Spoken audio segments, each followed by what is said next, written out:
Hello students, हम class 10th का chapter 3 कर रहे हैं जिसका नाम है pair of linear equations in two variables.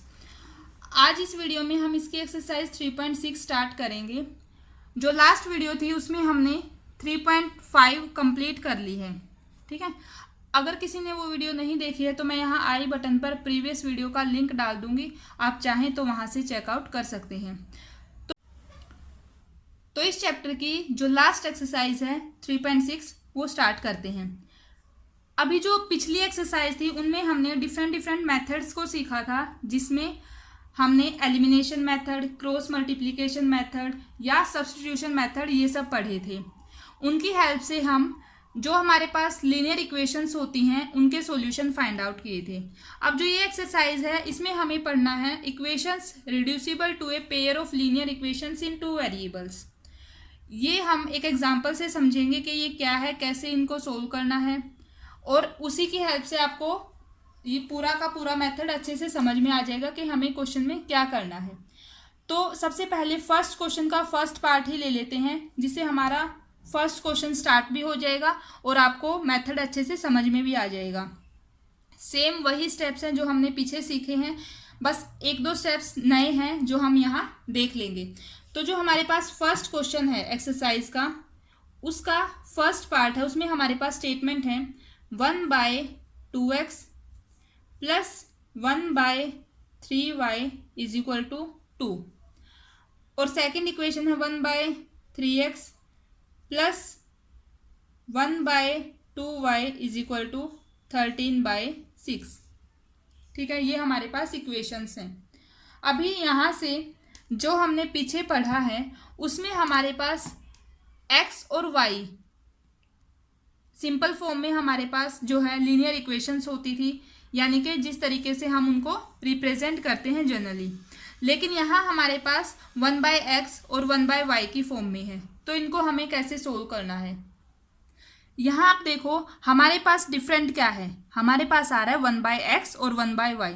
इन्हीं दोनों को हम कुछ और अज्यूम कर लेंगे। कैसे, देखो हम मान लेते हैं लेट 1/x को मान लो x के सिवाय कुछ और, a b p q ऐसे आप कुछ भी मान लो। इसको हमने मान लिया, मान लो a मान लेते हैं, और इसी तरीके से 1/y को अगर हम b मान लेते हैं तो हमारे पास क्या आ जाएगा, 1/2 था ना, वो एज इट इज ये हो गया, a बन गया, प्लस ये क्या बन गया 1/3b इज इक्वल टू 2। ये फर्स्ट इक्वेशन है, एक बार और थोड़ा अच्छे से लिखते हैं, यानी कि a/2 plus b/3 is equal to 2। इसको और सोल्व कर लेते हैं, एलसीएम ले लो। एलसीएम कितना आ गया, 6 आ गया। यहाँ आ गया ये 3a प्लस का 2b इज इक्वल टू 2। तो हमारे पास फाइनली जो इक्वेशन है वो क्या आ गई है, 3a plus 2b is equal to, ये उधर चला जाएगा 12। ये हमारे पास इक्वेशन आ गई है। अब आप इसको कंपेयर करो x और y, यहाँ वहाँ हमारे पास जो हम अभी तक पढ़ते आए हैं x और y दो वेरिएबल्स होते थे, यहाँ भी तो a और b दो वेरिएबल्स ही हैं, है ना। वेरिएबल तो कुछ भी हो सकता है, x y a b p q anything. ठीक है, तो यहाँ हमारे पास a और b दो वेरिएबल्स हैं। अभी सेकंड इक्वेशन की बात करते हैं। सेकंड इक्वेशन में भी हम सेम स्टेप्स फॉलो करेंगे, यहीं से बता देती हूँ। देखो ये थी हमारे पास फर्स्ट जो हमने सोल्व कर लिए।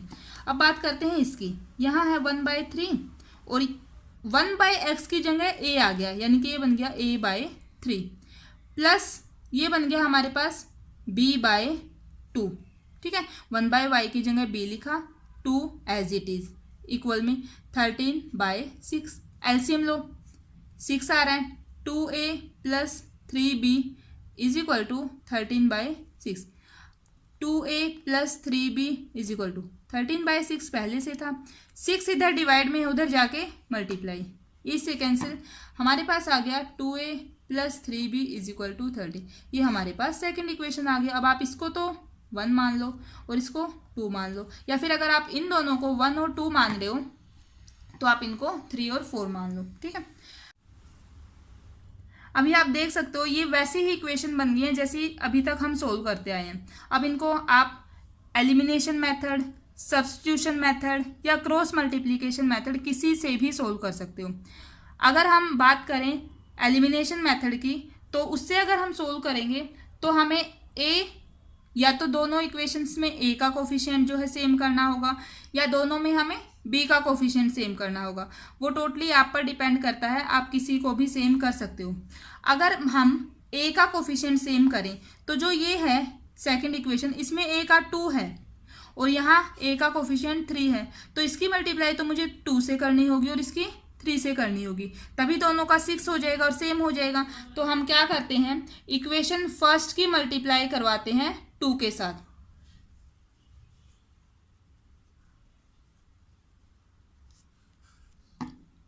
Multiply equation first by 2 and second by 3। जब हम फर्स्ट की 2 से करवा रहे हैं तो ये हो गया 6a प्लस का 4b इज इक्वल टू 24, इसको इक्वेशन थर्ड मान लेंगे। और जब सेकंड वाली की 3 से करवाएंगे तो 6a प्लस का 9b इज इक्वल टू 3 से करवा रहे हैं ना, ये इसको मान लेते हैं फोर्थ। अब आप इसमें से इसको माइनस कर दो, सब्ट्रैक्ट फोर्थ फ्रॉम थर्ड या फिर थर्ड फ्रॉम फोर्थ। पहले हम थर्ड लिखेंगे क्योंकि हम थर्ड में से सब्ट्रैक्ट करवा रहे हैं, फिर हम थर्ड लिख ली, फोर्थ लिखेंगे।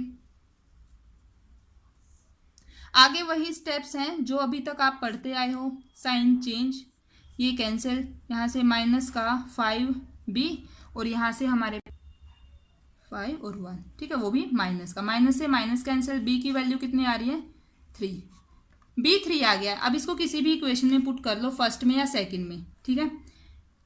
Put b is equal to 3 in equation first, 3a plus 2 into 3 is equal to 12, 3a, ये देखो इधर प्लस का उधर जाएगा तो माइनस का हो जाएगा, 6 है ना, ये 12 माइनस 6, 6 आ गया, यानी कि a की वैल्यू आ गई 6/3, 2, a आ गया है 2, b आ गया है 3। लेकिन ये हमारा आंसर नहीं है, यहाँ हमें आंसर क्या निकालना है, x और y, तो यहाँ से आएगा ना वो। तो अब देखो हमने माना था 1/x को हमने माना था a, तो हमारे पास x क्या हो जाएगा, x तो 1/a होगा ना, समझ रहे हो।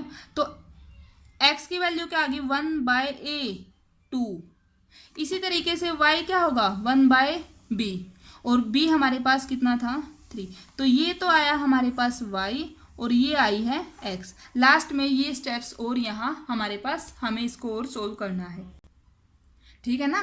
वहाँ तो हम क्या करते थे, सिर्फ जो हमारे पास जो भी वेरिएबल्स हैं उनको सोल्व करते थे, लेकिन क्वेश्चन में वेरिएबल तो हमारे पास स्टार्टिंग में x और y था ना, वो तो हमने इनको माना था ताकि हमारी जो कैलकुलेशन है वो थोड़ी इजी हो जाए।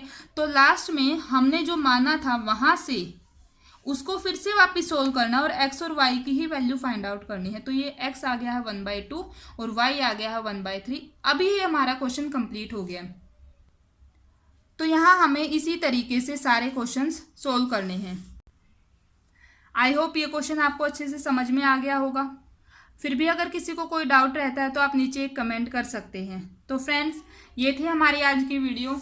अगर आपको मेरी वीडियोस अच्छी लग रही हैं, आपके लिए हेल्पफुल हैं, तो प्लीज़ वीडियो को लाइक करना, चैनल को सब्सक्राइब करना और अपने फ्रेंड्स के साथ शेयर करना। Thank you.